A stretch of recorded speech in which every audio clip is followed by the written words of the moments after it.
Hey, you like combat sports, but there's too many fights and you don't know which one to watch? This video is made for you, so please have a seat. What's up fighting fans? Tips from the Fight IQ channel. Today we're coming back for another episode of the Fight IQ show. Here what's gonna happen.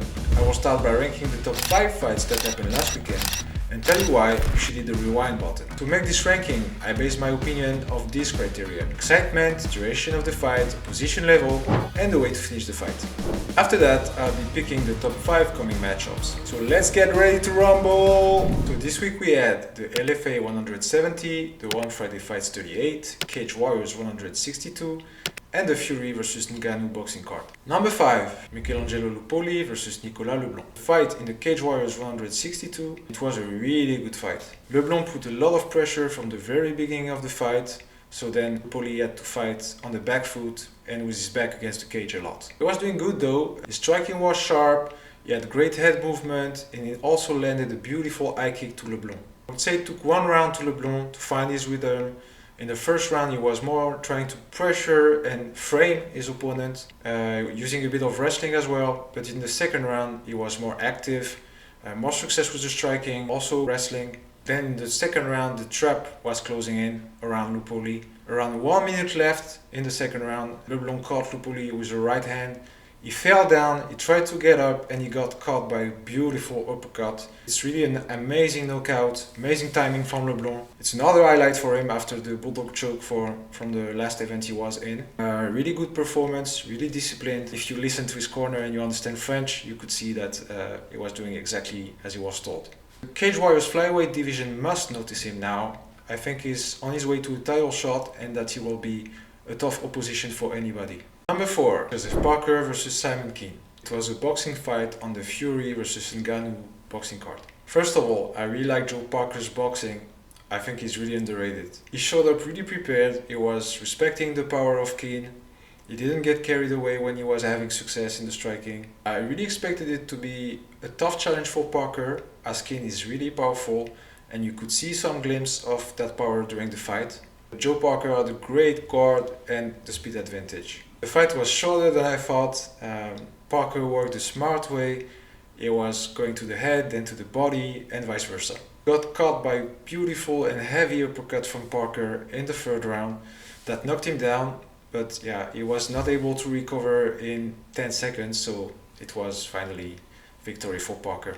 So really good performance from Parker, even though it was a short fight. I think that's something to show to people who want to know about boxing. A lot of fundamentals that were shown there and in a really good way. Parker only lost in his career versus Anthony Joshua, Dillian White and Joe Joyce, who are 3 amazing boxers. I'd like to see him go for another title shot. I think he's still young, he's 31 years old, he's in his prime, and I think even though people will not think that he can win, I think he can bring really tough opposition for any world champion right now. Number 3, Simone Patrizi vs Dimitri Girlean. Main event of the Cage Warriors 162 in Rome. A long-awaited rematch, and I have the feeling that Girlean wanted to make a statement. He went in with a lot of energy, he put a lot of pressure, he was always chasing Patrizi, and he was throwing accurate and powerful shots. By the way, hats off to Patrizi because he ate all of those shots and he stayed in the fight. But Girlean was really relentless, he threw everything he had. Everything he could, elbows, knees, high kicks, overhands. At some point he even started to mix things up, he was using wrestling with success as well. It paid off in the third. He took Patrizi down, he worked his position with the ground and pound, and he found a way to submit Patrizi. Awesome performance from Girlean. He's a complete MMA fighter, he used all the skills, all the weapons that are available. He's back in the win column with that victory. And he showed that he's a dangerous fighter for every lightweight that are in the roster of Cage Warriors. I'm really excited to see what's next for him. Number 2, Fabio Wardley vs David Adeleye. It was the co-main event of the Fury vs Ngannou boxing card for the British heavyweight title and the vacant Commonwealth title. That's another fight I got wrong. I had Adeleye winning in the preview, but he got completely outboxed. I really thought it would be a close fight in the first round, as we could see Adeleye with some good counter punches and a lot of power. Past the first round, Wardley really took over, he imposed his rhythm, he was working well with his jab, controlling the distance, setting things up for his powerful right hand, and every time Adeleye was scoring up, he was hitting the body. Adeleye was completely lost against a disciplined and faster opponent. He was even trying to taunt him and make the fight dirty in order to get into Wardley's head. But that didn't work at all, because in the 7th round, after another clinch, Wardley got out of there, caught Adeleye with a beautiful left hook, and he knocked him down. But Adeleye got up and Wardley chased him, inflicting him a lot of damages. The referee had to step in order to stop the fight and declare Wardley as the winner. You could see Adeleye was really frustrated. He even pushed the referee, but that was the good decision. He was not able to take any more damages, in my opinion, and the referee saved him. A good and clean performance from Wardley, using fundamentals, but it worked really good for him. I think it's a great fight to watch and rewatch. Number 1, Tyson Fury versus Francis Ngannou. Battle of the baddest in Riyadh, Saudi Arabia.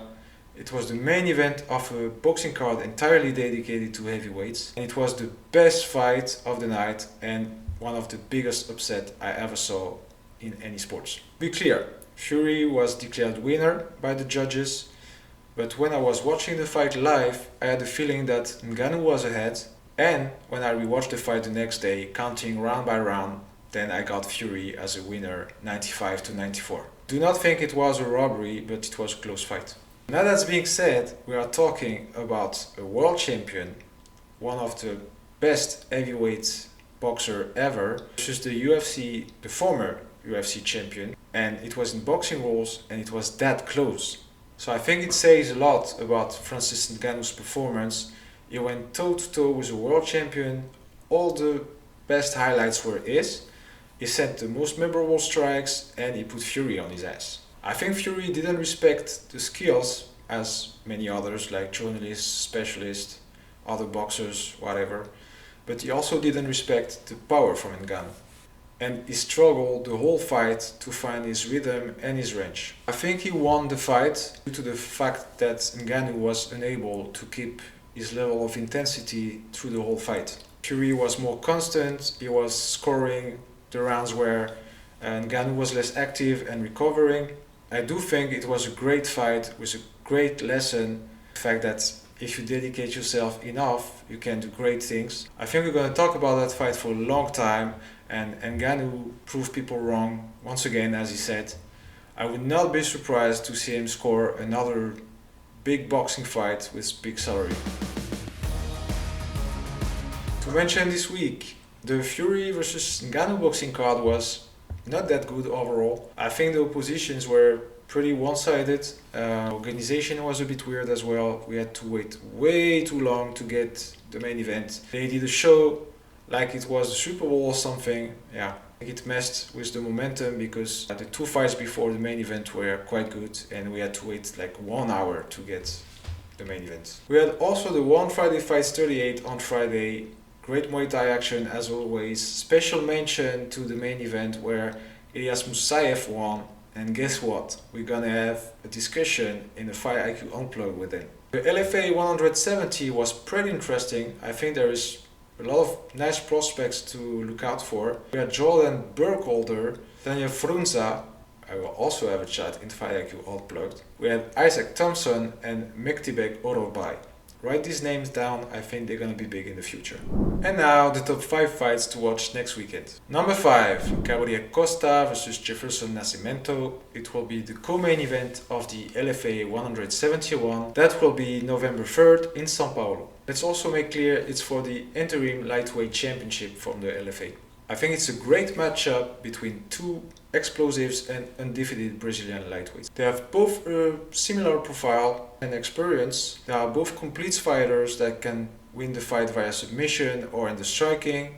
Costa has 4 KOs and 3 submissions in 8 wins, while Nascimento has 3 KOs and 3 submissions in 10 fights. I think it's a fight to keep an eye on because I wouldn't be surprised that the winner of this fight would get an opportunity in the Contender Series from Dana White or in the UFC in the near future. By the way, I see Costa getting that one via KO. Number 4, Gabriel Bonfim versus Nicolas Dalby. Co-main event of the UFC Fight Night in São Paulo on November 4th. It's a great co-main event and it's a tough test for both fighters. Real Bonfim has a lot of hype about himself, but I think it's well deserved. The guy is so talented, is 15-0, only finishes with 12 submissions and 3 KOs. And guess what? He has 2 fights in the UFC, and in total he spent a bit more than 2 minutes in the cage, because he finished both his opponents early in the first round. He will face Dalby, an MMA veteran, only 1 loss since 2018. He's on a 3 fights win streak at the UFC. He's a durable fighter, he has a great cardio, he's really experimented, and all his wins are through decision, so yeah, I think it's a tough fight for anybody. Of course, Bonfim is the favorite. The fight is in Brazil. Bonfim is younger, is undefeated, but I think we should not underestimate Dalby's toughness and experience. I still think that Bonfim will get the win, but I think it will be tough and difficult. It might be even going through the distance. Number 3. Borralho versus Magomedov. Also in the UFC Fight Night in São Paulo on November 4th. I'm really intrigued by that matchup. First of all, we have Borralho. He's on an 11 fights win streak, including 4 at the UFC. His last one being a win via submission against Oliekshuk. I think he has a great future in the UFC middleweight division. He's complete, he can wrestle, he can grapple, he can strike, he's strong and he's powerful. The position, Magomedov, is still quite an enigma for me. He has only 2 fights at the UFC, his last one being a defeat versus Sean Strickland, who is now the actual champion, via TKO. But Magomedov also has a huge resume. He fought in a lot of organizations, most recently at the PFL, where he won against Sadi Boussi. He has 14 wins via KOs, 6 via submission. I think it's a tough test for him against Borralho. I think it would be an upset for him. I think it's a tough test for him against Borralho. In my opinion, it will be an upset if Magomedov wins that one. I think it will go to the distance though, but I get Borralho coming off as a winner. Number 2, Girlean Almeida versus Derrick Lewis. Main event of the UFC Fight Night in São Paulo on November 4th. I'm pretty hyped up about that one, guys. First we have Girlean Almeida, new UFC heavyweight sensation, undefeated at the UFC, 5-0, 5 finishes, the last one being submission wins versus Jairzinho Rozenstruik. Almeida is a really talented grappler, arguably top 3 in the heavyweight division in that matter. To face him we have the gatekeeper Derrick Lewis at the UFC since 2014, 27 fights in the UFC, 18 wins with 14 knockouts. The stating power in this guy, as he proved in his last appearance versus Marcos Rogerio de Lima, knocking him out in 33 seconds. Before that he was on a losing streak at the UFC, 3 fights losing streak, but he bounced back and he proved people that he's still here. I'm pretty sure that Lewis will aim for the quick knockout because he doesn't want to be on the ground with Almeida. I really like Lewis, but I do think Almeida is gonna take that one. Lewis is in difficulties against great grapplers. Exciting matchup nonetheless. I get Almeida win by submission. Number 1, Jonathan Haggerty versus Fabricio Andrade. Main event of the One Fight Night 16 on November 3rd at the Lupoli Stadium. Is for the vacant bantamweight kickboxing world championship. And I think One Championship really knows how to please us with an explosive fight between 2 extremely talented strikers, both switching from disciplines for that fight. First Haggerty coming off Muay Thai, 6-2 in One Championship, including memorable wars versus Rotang, Monkol Patch, or even more recently Ngannou, who he knocked out. Fabricio Andrade, incredible striker as well, is the MMA bantamweight champion, is undefeated at one since he entered in 2020. He has 6 wins and 4 knockouts. I'd say that Haggerty has an edge for this fight because kickboxing rules are closer to Muay Thai rules than MMA, but I expect it to be a back and forth battle. Not sure it goes to the distance. I think one of them is going to find an opening and put the other one to sleep. Also to mention for this weekend, there's a lot of interesting matchups at the UFC Fight Night. For example, there's Angela Hill versus Denis Gomes, Daniel Marcos versus Victor Hugo, and Brenner versus Ribovitz. At One Fight Night 16, also a lot of good matchups. There's Alil Amir versus Ahmed Mushtaba in MMA, and Tyre Rutuolo versus Magomed Abdulkadirov in grappling. There will also be Oktagon 48 in Manchester on November 4th, with a really good flyweight opposition for the Oktagon title, and also the comeback of Shamrock, really talented fighter. And 3 boxing fights to look out for. There is Joe Cordina versus Edward Vasquez for the IBF Junior Lightweight title. Then we have Sivenati Nonsenga versus Adrian Curiel Dominguez for the IBF Junior Flyweight title. And finally, Suleiman Sissoko versus Isaias Lucero in middleweights. So it will be a busy weekend for all the fighting fans. I hope I made it easier for you. If you enjoyed that video, please give a hard punch to those like and subscribe button. Especially the last one if you don't want to miss the crazy Fight IQ Unplugged that are coming really soon. Also, let me know in the comment what you thought about the crazy fights we had last weekend and give me your picks about the coming bangers. Enjoy the fights, I'll see you next week. That would really fly. I had to go demonstrate. I had to set them straight. They hate when you elevate.